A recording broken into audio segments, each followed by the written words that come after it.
Dear students, welcome to our YouTube channel offshore classes. जैसा कि आपको थंबनेल से पता चल ही गया होगा कि आज की वीडियो में हम क्या बात करने जा रहे हैं, तो मेरे ख्याल से इस वीडियो का बहुत सारों को जो है बहुत ज़्यादा इंतज़ार था। तो फाइनली आज हमें टाइम मिल गया, तो हमने सोचा कि आज यहाँ पर जो है ये इस वीडियो को अपलोड किया जाए। तो देखिए आज की इस वीडियो में हम आपको क्या कहना चाहते हैं। तो सबसे पहले जो है आपको हम मुबारकबाद देते हैं कि आपकी पोस्ट जो है एडवर्टाइज़ हो चुकी हैं कुछ ही दिन पहले, और अब इसका जो सिलसिला है पढ़ाई का सिलसिला उसके रिलेटेड हम यहाँ पर बात करेंगे कि कैसे आपको इफ़ेक्टिवली एक स्ट्रेटजी बनानी है ताकि ये एग्ज़ाम जो है आसानी से आप क्लियर कर पाएँ।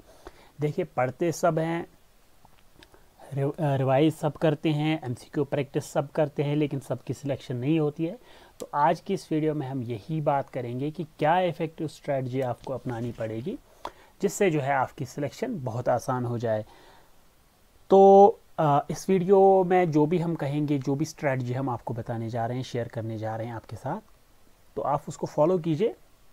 तो उसके बाद हम आपको बताते हैं एक बात हमें याद रख लेना आपकी कि किसने कहा है 4 मंथ्स में एग्ज़ाम क्वालिफाई नहीं होता है, हम यहाँ पर करके दिखाएंगे। ठीक है, तो आप इस स्ट्रेटजी को फॉलो कीजिए, उसके बाद 4 महीने के बाद हम मिलते हैं, तो देखते हैं कितना इफ़ेक्ट पड़ा होगा आपकी प्रिपरेशन में। ठीक है, तो स्टार्ट करते हैं हम आज की वीडियो। तो सबसे पहले तो मैं आपको बता दूं कि ये वीडियो किन के लिए है। देखिए सबसे पहले मैं बता दूं ये उन स्टूडेंट्स के लिए है जो कि अभी फ्रेशर्स हैं, जो अब स्टार्ट करने जा रहे हैं 4 महीनों का टाइम में। ठीक है, और दूसरा उन स्टूडेंट्स के लिए हैं जिन्होंने कुछ टाइम से जो है प्रिपरेशन छोड़ दी थी, पहले प्रिपेयर कर रहे थे, अब प्रिपरेशन छोड़ दी है, लेकिन अब जैसी नोटिफिकेशन आई है तो फिर से वापस आए हैं वो एग्ज़ाम की तैयारी में। ठीक है, तो दोनों के लिए वैलिड है। अगर इसके बगैर कोई कैटेगरी एग्जिस्ट कर रही है तो उसके लिए शायद ये वीडियो ठीक नहीं रहेगी, लेकिन इन दो कैटेगरीज के लिए बहुत सही वीडियो रहने वाली है। तो चलिए स्टार्ट करते हैं हम आगे। देखिए आगे मैं आपको बता दूं क्या था, तो आपको बता दूं मैं यहाँ पर फॉर्म फिलिंग की डेट्स। फॉर्म फिलिंग्स की डेट जो है अभी आपका जो है यहाँ पर बताया गया है, फॉर्म फिलिंग है 5 मई से लेकर 3 जून तक। ठीक है, 3 जून तक जो है आपकी फॉर्म फिलिंग डेट रहेगी। तो उसके साथ आप मान के चलिए इसमें 4 महीने अगर आप जोड़ के चलते हैं तो जून जुलाई अगस्त सितंबर अक्टूबर के महीने में आपका एग्ज़ाम ऑलमोस्ट जो है मई जून जुलाई अगस्त, ठीक है, सितंबर, 4 महीने तो सितंबर आ रहे हैं। तो मेरे ख्याल से तो सितंबर आइडियल डेट है। अभी देखिए एसएसबी में इसकी कोई बात नहीं, इसलिए उसकी कोई हम अपडेट आपको नहीं दे पा रहे हैं क्योंकि अभी कुछ बात ही नहीं है। अभी तो फॉर्म निकले हैं, पहले फॉर्म फिल होंगे, उसके बाद उसकी एडिट विंडो आएगी, उसके बाद जाके जो है पेपर सेट होगा, उसके बाद उनका जो है वो सिस्टम चलता रहेगा। तो 4 महीने तो मिनिमम आपको मिल ही जाएंगे यहाँ पर प्रिपेयर करने में। तो आप माइंड में रखिएगा कि 1 सितंबर को आपका एग्ज़ाम है, पूरे के पूरे 4 महीने आपको मिलेंगे, और हमारी स्ट्रैटेजी भी जो है वो 4 महीनों पे ही बेस्ड है। ठीक है, तो मेरे ख्याल से बहुत सारे यही पूछ रहे थे कि आप कंफर्म कराइएगा एग्ज़ाम का, तो अभी कुछ है ही नहीं तो कंफर्म क्या कराना है। ठीक है, तो आगे बात करते हैं हम अब कि कैसे क्या करना है। मैं आपको बता दूं, देखिए स्ट्रैटेजी क्या रहने वाली है हमारी। देखिए स्ट्रैटेजी ऐसी रहने वाली है कि ठीक है, अब फ्रेशर्स के लिए सबसे पहले फ्रेशर्स के लिए मैं आपको बता दूं, देखिए फ्रेशर्स के लिए क्या होगा। फ्रेशर्स के लिए सपोज अब किसी ऑनलाइन आपने कोई ऑनलाइन कोर्स लिया है किसी भी इंस्टीट्यूट का, अब आप ऑनलाइन पढ़ने जा रहे हैं। अब जो पहला वीक होगा, वीक नंबर 1, इसमें आपने उठाया सबसे पहले, सपोज हम कोई भी सब्जेक्ट ले लेते हैं, सपोज हम ले लेते हैं सर्वेइंग का। अब सर्वेइंग में क्या है, सर्वेइंग में आपको जो है वहाँ पर मॉड्यूल में दिख रहे हैं कि 21 लेक्चर्स है आपकी। अब 21 लेक्चर्स को मेरे ख्याल से अगर आप दिन में 3 लेक्चर्स देते हो तो 3 × 7 21, तो फर्स्ट वीक में आपका जो है ये कंप्लीट हो जाएगा सर्वेइंग वाला चैप्टर। ठीक है, उसके बाद ये आपको ये 1 वीक एक्स्ट्रा देना ही देना पड़ेगा। उसके बाद जो है नेक्स्ट वीक से आप क्या करोगे, आप पढ़ोगे एक तो ये सर्वेइंग वाला सब्जेक्ट, वीक नंबर 2 की बात हो रही है, वीक नंबर 2 आप पढ़ोगे ये सर्वेइंग वाला सब्जेक्ट। साथ ही साथ एक और नया सब्जेक्ट आप उठाओगे वहाँ से, सपोज फ्लूइड मैकेनिक्स। इस सर्वे का जो है एक रिवीजन चलेगा और यहाँ से नया सब्जेक्ट जो है फ्लूइड मैकेनिक्स आपका नॉर्मली चलेगा, जैसे आप अभी तक दे रहे थे 3x7 करके 21 लेक्चर्स हम मान लेते फ्लूइड में भी हैं, तो ऐसे चलेगा। लेकिन वीक नंबर 2 से आपके 2-2 सब्जेक्ट्स चलेंगे। वीक नंबर 1 में तो हमने आपको पूरी आज़ादी दी थी कि एक ही सब्जेक्ट आप लेके चले। अब बात करते हैं कि जो ओल्ड स्टूडेंट्स हैं, यानी कि एक बार कभी ना कभी प्रिपेयर किया होगा इस एग्ज़ाम के लिए, तो उनके लिए क्या होगा, उनके लिए वीक 1 से ही हम जो है ये स्ट्रैटेजी फॉलो करने जा रहे हैं। यानी कि 2 सब्जेक्ट्स आप एट ए टाइम उठाएंगे। एक तो सपोज अगर हमने यहाँ से सर्वे उठा लिया मॉर्निंग शिफ्ट में, और इवनिंग शिफ्ट में आप जो है कोई और सब्जेक्ट उठाएंगे। सपोज हम ले लेते हैं कि हाईवे सब्जेक्ट उठा लिया, ठीक है। तो उसके बाद जो है अपने शेड्यूल को ऐसे बनाना है कि अब सर्वेइंग वाला जो एग्ज़ाम आपका हो गया आज चैप्टर, तो ये जो है आपका प्रोमोडोरो एक टेक्निक होती है, उस पर भी हम ज़रूर बात करेंगे अलग वीडियो में। लेकिन शॉर्ट में आपको बता देता हूँ। देखिए, अगर आपने सर्वे जो है, अगर आप 1 मई को सर्वे पढ़ रहे हैं, सर्वे आपने 1 मई को ख़त्म किया है, या इसमें कोई टॉपिक सपोज थियोडोलाइट आपने ख़त्म किया है 1 मई को, अब आपका शेड्यूल ऐसा बनना चाहिए कि 1 से 7 मई, यानी कि आफ्टर 7 डेज जो है आपका फिर से थियोडोलाइट का चैप्टर आना चाहिए रिवीजन के लिए, ठीक है। और उसके बाद जो है 7 के बाद 14 डेज, यानी 21 मई को आपका फिर से एक बार जो है थियोडोलाइट आपकी नज़र में आना चाहिए, ठीक है। तो ऐसे अपने शेड्यूल को डिवाइस करना है, ठीक है। इसको हम प्रोमोडोरो टेक्निक भी बोलते हैं। काफ़ी रिसर्च हुई है इस पर, बहुत इफेक्टिव टेक्निक है। ज़रूर हम इसको अगले वीडियो में इंक्लूड करेंगे सेपरेटली कि क्या होती है प्रोमोडोरो टेक्निक और कैसे इससे मैक्सिमम आउटपुट निकाला जाए। तो ये बात हुई कि आपको कैसे सब्जेक्ट्स को अप्रोच करना है। अब सेकंड बात मैं आपको बता दूं कि देखिए, अब आपके पास 4 ही महीने हैं, तो स्ट्रैटेजी ऐसी रखनी है जो इफ़ेक्टिव हो। ऐसा नहीं है कि आपको जो रैंडम मिलता है वो पढ़ना है, या सपोज़ किसी बच्चे के पास जो है मेड इजी के नोट्स हैं, अब उसने मेड इजी तो पढ़ लिया, सर्वेइंग तो उससे पढ़ लिया, अब उसको 10 दिन बाद दोस्त मिलता है, तो वो उसको बोलता है कि मेरे पास जो है IAS मास्टर के हैं। अब ये अंडर कॉन्फिडेंट नहीं होना है कि इसके पास तो IAS मास्टर है, ऐसा कुछ नहीं। अपने नोट्स पे जो है पूरा भरोसा रखो। ऑलमोस्ट सभी नोट्स जो होते हैं सेम ही होते हैं, बस फ़र्क कहाँ पर होती है, स्ट्रैटेजी की होती है, रिविजन्स की होती है, या प्रैक्टिस की होती है। बाकी अपनी नोट्स पे पूरा भरोसा रखो, आपके नोट्स सबसे बेस्ट हैं, ठीक है। तो इस चक्कर में नहीं पढ़ना है कि अब मैंने मेड इजी से सर्वेइंग किया है तो अब मैं नेक्स्ट करूँगा IAS मास्टर से सर्वेइंग, या अब मैं करूँगा अनअकैडमी से सर्वेइंग, तो ऐसा नहीं करना, ठीक है। ये आपको प्रॉब्लम कर सकता है। सेकेंड बात याद रख लेना कि सबसे पहले आप 4 ही महीने हैं, तो 4 महीनों में जो है इफेक्टिव स्ट्रैटेजी निकालनी है हमने। इसीलिए जो है हम क्या यहाँ पर कोशिश करेंगे कि जो है हाई स्कोरिंग सब्जेक्ट्स या टॉपिक्स को टारगेट करेंगे। देखिए, मैं अगर आपको बता दूं, अगर कोई फ्रेशर है या कोई जो है जो पढ़ रखा है ऑलरेडी, लेकिन फिर से आ रहा है कहीं कुछ टाइम से इधर उधर एग्जाम्स में गया था, फिर से वापस आ रहा है। देखिए, अब मैं आपको बता दूं हाई स्कोरिंग में क्या होता है।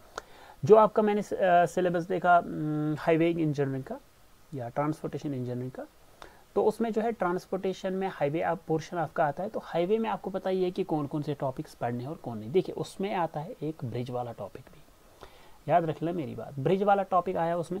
देखिए, अब आज तक तो ब्रिज में से कोई क्वेश्चन ही नहीं उठाया गया है, तो क्या आप अब 5 या 6 दिन या जो भी टाइम आपको लगता है ब्रिज इंजीनियरिंग में या इसके नोट्स कलेक्ट करने में, इतनी मेहनत करने में, तो क्या ऐसा करना चाहिए इस टाइम? मेरे ख्याल से तो नहीं करना चाहिए। हाँ, अगर किसी का ऑलरेडी सिलेबस कंप्लीट हो चुका है, पूरा का पूरा उसका कंप्लीट है, तो वो शायद जा सकता है ब्रिज पे। उसमें अगर वो 4 दिन खाएगा भी ब्रिज उसका, तो उसको कोई लॉस नहीं है। लेकिन जो अभी कर रहे हैं, फ्रेशर्स हैं, अब फिर से वापस आए हैं, या तो उनके लिए तो मैं ऐसा नहीं कहूँगा कि ब्रिज। इसलिए आप क्या करेंगे कि ऐसे ऐसे टॉपिक्स जो स्कोरिंग नहीं है, इनको फिलहाल के लिए स्किप कर देना। अगर आपको लास्ट में टाइम मिलता है, सपोज 4 महीने के बाद एग्जाम नहीं होता है, 5 के बाद होता है, ठीक है, तब जाके इस सब्जेक्ट को आप या इस टॉपिक को आप इंक्लूड कर लेना। लेकिन फिलहाल के लिए ऐसी गलती नहीं करना। अब ये ब्रिज वाले तो जैसे एक एग्जाम्पल दी, आप ऐसे जो है सिलेबस अगर आप अच्छे से देखेंगे तो आपको बहुत सारे ऐसे टॉपिक्स मिलेंगे जिनमें से कभी क्वेश्चन पूछा ही नहीं गया है, लेकिन बहुत लेंथी है। अगर आप उसमें जाओगे तो आप पूरे के पूरे फंस जाओगे, लेकिन काफ़ी टाइम आपको लेगा, ठीक है। तो नेक्स्ट बात करते हैं हम एग्ज़ाम पैटर्न की। देखिए, एग्ज़ाम पैटर्न जो है आपका इसमें आते हैं आपके, एक तो मेरे ख्याल से न्यूमेरिकल्स भी आते हैं ठीक ठाक। लास्ट टाइम हमने जो वीडियो अपलोड किया था उसमें पूरा एनालिसिस किया था लास्ट टाइम के पेपर्स का। तो उसमें आपको पता है कि थ्योरी के कितने थे, न्यूमेरिकल्स के कितने थे, किस बुक से दिए गए थे, वो सब हमने उस वीडियो में बता दिया था, तो उसका यहाँ पर बोलने की ज़रूरत है नहीं। न्यूमेरिकल्स भी आते हैं आपके पास, थ्योरी भी आते हैं।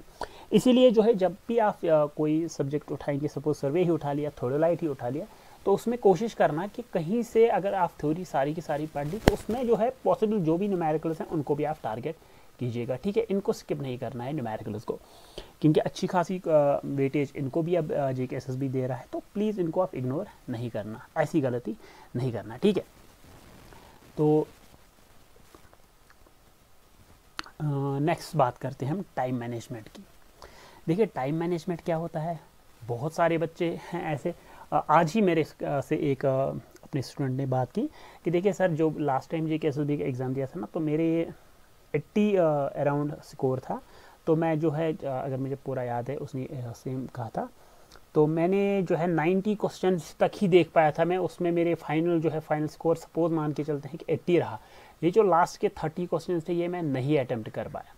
अब मैं अटैम्प्ट ही नहीं कर पाया, तो लेकिन जब मैंने घर पे पेपर देखा तो इनमें से 5-6 क्वेश्चंस तो मैं आराम से कर सकता था, यानी कि अगर वो 80 से 5-6 क्वेश्चंस एक्स्ट्रा कर लेता तो 86 आ जाता, तो उसका क्लियर हुआ होता आज। लेकिन इसकी प्रॉब्लम यहाँ पर आ गई, यानी कि टाइम मैनेजमेंट का उसको इशू आ गया। अब ये क्यों हुआ, देखिए टाइम मैनेजमेंट आपको सीखना पड़ेगा। अब जब आप प्रैक्टिस करेंगे तो एक टाइमर लेके करेंगे, ठीक है। आपने सपोज थ्योरी का पार्ट कर लिया सुबह में, शाम को आपको जो है न्यूमेरिकल्स करने हैं या उसमें जो है MCQs करने हैं, तो आप एक टाइमर लेके चलेंगे कि मैंने जो है एक क्वेश्चन को 1 मिनट से ज़्यादा नहीं देना है, या 5 क्वेश्चन को 4 मिनट्स में करना है। तो ऐसा आप एक शेड्यूल रखेंगे और उसी को फॉलो करेंगे, ठीक है, ताकि जो है आपको ऐसी प्रॉब्लम ना आए टाइम मैनेजमेंट वाली, ठीक है।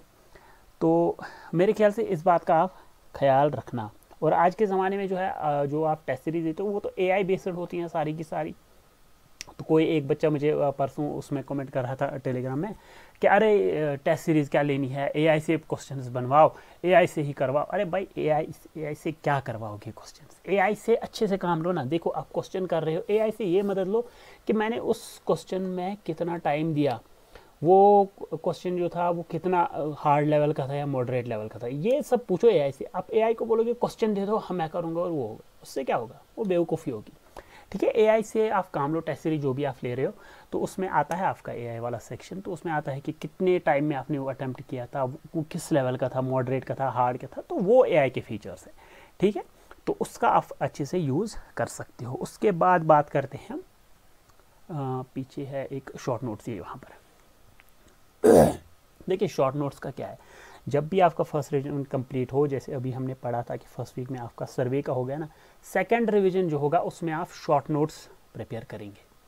सेकंड रिवीजन शॉर्ट नोट्स आप क्या रहेंगे, जो भी अपने नोट्स को आप कम करते जाएंगे, ताकि जो है अब अगर आपके शॉर्ट नोट्स बन गए ना एक बार, सेकंड रिवीजन में ये बनाने, फर्स्ट में नहीं बनाने, ये बहुत इफेक्टिवली आपका जो है revision, third revision, fourth revision, यानी कि जो भी आने वाले रिवीजन होंगे वो सुपर फास्ट हो जाएंगे। तो ये कोशिश करना कि सेकंड रिवीजन में जो है आपकी शॉर्ट नोट्स जो है कंप्लीट हो जाए। मे बी फर्स्ट रिवीजन और सेकंड रिवीजन आपका थोड़ा सा टाइम ले, लेकिन उसके बाद जो है third, fourth, fifth, sixth revision बिल्कुल सुपर फास्ट हो जाएंगे, घबराने की बात नहीं है। नेक्स्ट बात करते हैं अब शॉर्ट नोट्स कैसे बनाने, उस पर अगर पॉसिबल हो तो अलग से वीडियो बनाएंगे। अब पता ही आपको शॉर्ट में लिखने हैं, जो भी आपको कोड वर्डिंग में लिखना हो वो वहाँ पर लिख सकते हो, उस पर कभी और बात करेंगे। तो नेक्स्ट बात है फार्मूला बेस्ड आपको चलना है। देखिए कोई भी अगर मैं ले लूँ एनर्जी लॉसेज या स्पेसिफिक एनर्जी, उसकी क्या फार्मूला होती है, या कुछ भी, अब मुझे रैंडम कुछ याद नहीं आएगा।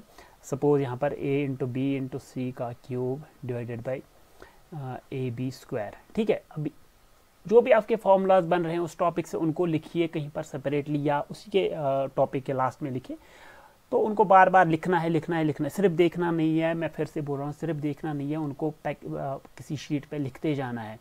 क्योंकि अगर आप सिर्फ देखोगे, देखने में तो आसान है, ABC का क्यूब अपॉन AB स्क्वायर, लेकिन जब आप एग्ज़ाम हॉल में जाओगे, क्वेश्चन प्रैक्टिस करोगे, तो उसमें आपको प्रॉब्लम आ जाएगी कि ये ABC ऊपर स्क्वायर था या AB क्यूब था।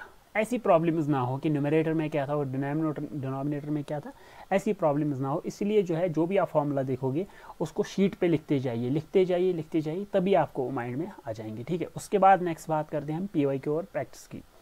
देखिए आप PYQ बहुत ज़रूरी होते हैं। आप किसी भी टॉपर की स्ट्रैटेजी देखोगे तो वो बोलेगा आपको कि PYQ का जो है एनालिसिस आपको करना ही पड़ेगा। PYQ यानी कि अभी तक जो भी JK SSB के एग्ज़ाम्स हुए हैं उनमें पूछे गए हुए क्वेश्चन। अब ये कहाँ से मिलेंगे? हमारी ऐप जो है ऑफशोर क्लासेस की प्ले स्टोर पे, तो उस पर हमने ऑलरेडी जो टेस्ट सीरीज लगाई है उसमें जो है PYQ आपको मिल जाएंगे, ठीक है। सारे के सारे पेपर्स है उसमें। उस पर 2023 वाला नहीं अपलोड किया है अभी तक, वो अलग से कर देंगे हम। लेकिन उससे पहले जो है जो भी ऑनलाइन हुए थे या ऑफलाइन हुए थे, सब के सब पेपर्स वहाँ पर इंक्लूडेड है। आप वो उससे कर सकते हो, उसमें देख सकते हो कि कहाँ से क्वेश्चंस बन रहे हैं और कैसे बन रहे हैं और क्या लेवल रहती है एग्ज़ाम की। और साथ ही साथ आप प्रैक्टिस क्वेश्चंस देखो, आपको थ्योरी पढ़नी है, उसके बाद आपको जो है बुक वगैरह प्रैक्टिस बुक वहाँ से करने, और साथ ही साथ जो है ऑनलाइन सोर्सेज का भी आपको यूज़ करना ही पड़ेगा प्रैक्टिस करने के लिए। जो भी फेमस वेबसाइट्स होंगी उनका यूज़ कीजिए। और साथ ही साथ मैं आपको बता दूँ जो हमारी भी टेस्ट सीरीज आने वाली है, अब मैं बताता हूँ आपको क्वेश्चंस कैसे फ्रेम होते हैं। देखिए एक एग्जाम्पल लेते हैं, मैं कौन सा एग्जाम्पल लूँ? सपोज ठीक है, मैं लेता हूँ ड्रिप इरिगेशन। अभी तक जो क्वेश्चंस आ रहे थे ड्रिप इरिगेशन, इसकी एफिशिएंसी के रिलेटेड आते थे, इसमें कॉस्ट कितना रहता, उस पर क्वेश्चंस आते थे। लेकिन अब मैं देखता हूँ मैंने कौन सा क्वेश्चन इंक्लूड किया था जो मुझे याद आ रहा है टेस्ट सीरीज़ में अपनी। देखिए ड्रिप इरिगेशन में जो अगर ये पाइप है, इसमें यहाँ पर एक ओपनिंग है, यहाँ पर एक ओपनिंग है, यहाँ से पानी बाहर आएगा, ठीक है। तो अब इन इमिटर्स का जो है इनके कितने टाइप्स हैं, इनके क्या नाम है, तो थोड़े बहुत एडवांस लेवल के क्वेश्चन अगर एग्जामिनर को बनाने होंगे तो ऐसे ऐसे बना सकता है, ठीक है। तो कोशिश कीजिएगा कि अपने क्वेश्चंस की जो वैरायटी है उसको थोड़ा बहुत एक्सप्लोर करने की, तो ये ठीक रहेगा, ठीक है। तो वही नहीं है रटापटा जो भी होगा कि आज तक जो भी क्वेश्चंस पूछे गए उन्हीं को रट के जाएंगे और हो जाएगा, तो ऐसा नहीं है, ठीक है। नेक्स्ट बात करते हैं हम मॉक टेस्ट की।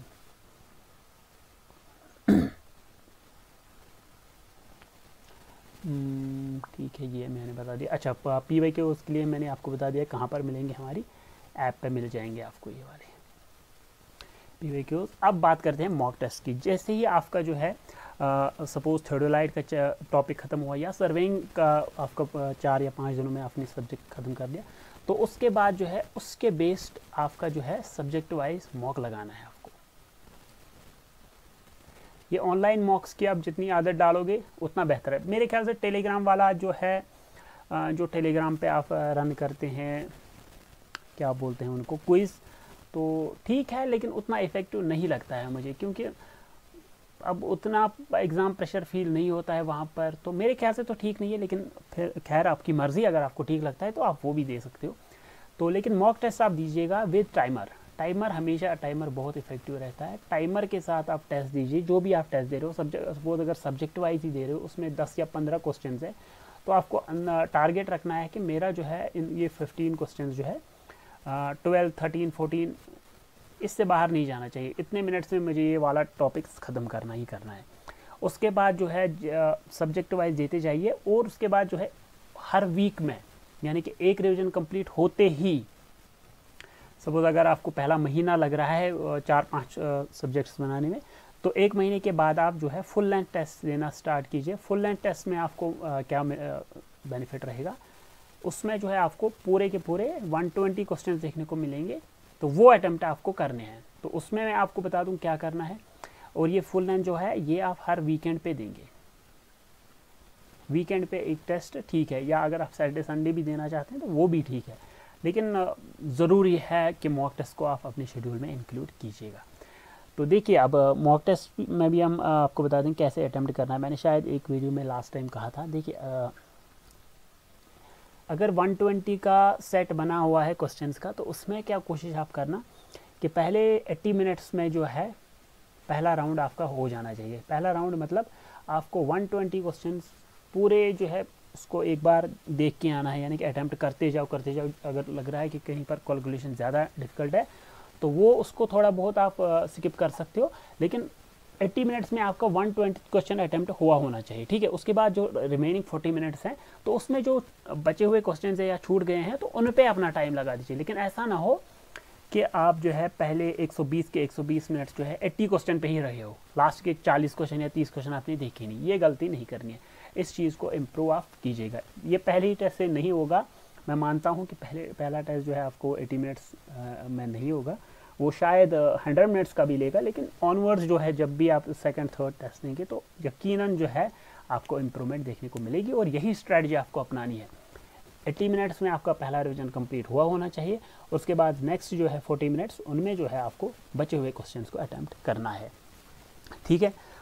उसके बाद मैं आपको बता दूं, अच्छा आपको क्या सिखाता है ये मॉक टेस्ट, आपको टाइम स्केल, टाइम की वैल्यू बता देता है कि वहाँ पर क्या क्या गलतियाँ हो सकती हैं। न्यूमेरिकल्स में ज़्यादा टाइम लगता है तो इसीलिए जो है वहाँ से अगर कोई इजी क्वेश्चन है तो उसको मैंने 15 सेकंड 20 सेकंड में ख़त्म कर दूं, तो यहाँ से अगर मुझे 40 सेकंड बचते हैं तो वो मैं न्यूमेरिकल वाले क्वेश्चन में लगा देता हूँ, ठीक है। तो ये आप कब सीखोगे, जब आप मॉक टेस्ट दोगे, टाइम स्केल यहाँ पर से ही आएगा। अगर आप डायरेक्ट एग्जाम में जाओगे ये करने तो पॉसिबल नहीं है।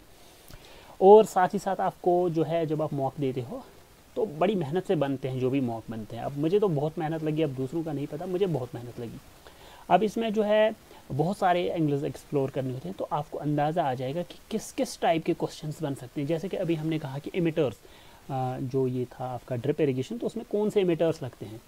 तो अगर आपको अंदाज़ा नहीं था तो अब आपका माइंड उस तरफ जाएगा और आप भी अब ऐसे ऐसे क्वेश्चंस की तरफ आपकी भी नज़र जाएगी, ठीक है। तो टाइप ऑफ क्वेश्चंस आपको समझ आ जाएगा कि कैसे होते हैं। उसके बाद जो है आपको एग्ज़ाम का प्रेशर फील होगा। जब आप सीधे ही एग्ज़ाम में जाओगे बिना किसी मॉक टेस्ट के तो फील नहीं आएगा, वहाँ पर गड़बड़ाहट हो सकती है। लेकिन उस प्रेशर को कम करने के लिए या उसको हैंडल करने के लिए आप रेगुलर टेस्ट दीजिए, वीकेंड पे दीजिए, तो आपके लिए बेहतर रहेगा। एग्ज़ाम प्रेशर आपका हैंडल हो जाएगा इजीली, ठीक है। उसके बाद एक और पॉइंट जो मुझे यहाँ पर बताना है, अच्छा अब अगर आपका जो है सपोज 120 क्वेश्चंस आपके 2 आवर्स या 120 मिनट्स में नहीं हो पाते, तो मतलब आप में कुछ फॉल्ट है, ठीक है। तो लेकिन वो फॉल्ट कहाँ पर आपको पता चल गया, वो आपको मॉक टेस्ट में ही पता चल गया कि भाई ऐसा हो रहा है, यानी कि मैं पूरा क्वेश्चन पेपर नहीं देख पा रहा हूँ, या मेरे से ऐसे ऐसे क्वेश्चन नहीं बन पा रहे हैं, या सॉम में मुझे इतनी प्रॉब्लम है कि मेरे उसमें से 3 टेस्ट भी दिए लेकिन तब भी मेरे जो है उसमें अच्छी अटैम्प्ट नहीं आ रही है। तो ऐसे ऐसे जो है अपने एनालिसिस आप कीजिएगा, तो जो भी आपको खामियां नज़र आएंगी वो आपको मॉक टेस्ट में ही नज़र आएंगी। जब आप फाइनल एग्ज़ाम देने जाएंगे तो वहाँ पर उन गलतियों या उन खामियों का जो है आपको पहले ही से ही पता होगा, तो आप अकॉर्डिंगली प्रिपेयर होके जाओगे। तो मेरे ख्याल से ये स्ट्रैटेजी आपको अगर आप अपनाते हैं तो ठीक रहता है, ठीक रहेगा आपके लिए भी। तो मेरे ख्याल से इस वीडियो में इतना ही रखते हैं। और ये मॉक टेस्ट आपको कहाँ से देने हैं, देखिए टेक्स्ट बुक के साथ हमारी कोलैब में जो था, हमने एक टेस्ट सीरीज़ लॉन्च की हुई है अपनी एप्लीकेशन पे, ऑफशोर क्लासेस नाम की एप्लीकेशन। तो आप उसमें जो है अटैम्प्ट कर सकते हो, फुल लेंथ भी है, सब्जेक्ट वाइज भी है, सब तरीके के टेस्ट हैं वहाँ पर, आप अटैम्प्ट कीजिए। अभी मैंने 10% का ऑफ भी रखा है, शायद कुछ दिन और रहेगा, आप वो अटैम्प्ट कीजिए। और उसमें जो है PYQ यानी कि JKSSB के PYQ सारे आपको मिल जाएंगे, बाकी स्टेट्स के भी मिल जाएंगे, लेकिन स्पेसिफिकली जो है JKSSB के PYQ आपको मिल जाएंगे वहाँ पर। आप आराम से जो है उनको अटैम्प्ट कीजिए, पहचानिए अपनी कमज़ोरी, अपनी खामियाँ, टाइप्स ऑफ क्वेश्चंस जो भी आप करना चाहते हैं वहाँ से वो सब आप कर सकते हैं। तो उसके लिए जो है आपको डिस्क्रिप्शन में हमारी लिंक मिल जाएगी टेलीग्राम ग्रुप की, हमारी ईमेल की, हमारी एप्लीकेशन की। अगर हमसे जुड़ना चाहते हैं तो उन लिंक्स की मदद से आप जुड़ सकते हैं। तो मेरे ख्याल से इतना ही रखते हैं इस वीडियो में, नेक्स्ट वीडियो में मिलते हैं। और हमारी तरफ से आप सबको ऑल द बेस्ट, मिलते हैं नेक्स्ट वीडियो में, तब तक के लिए गुड बाय।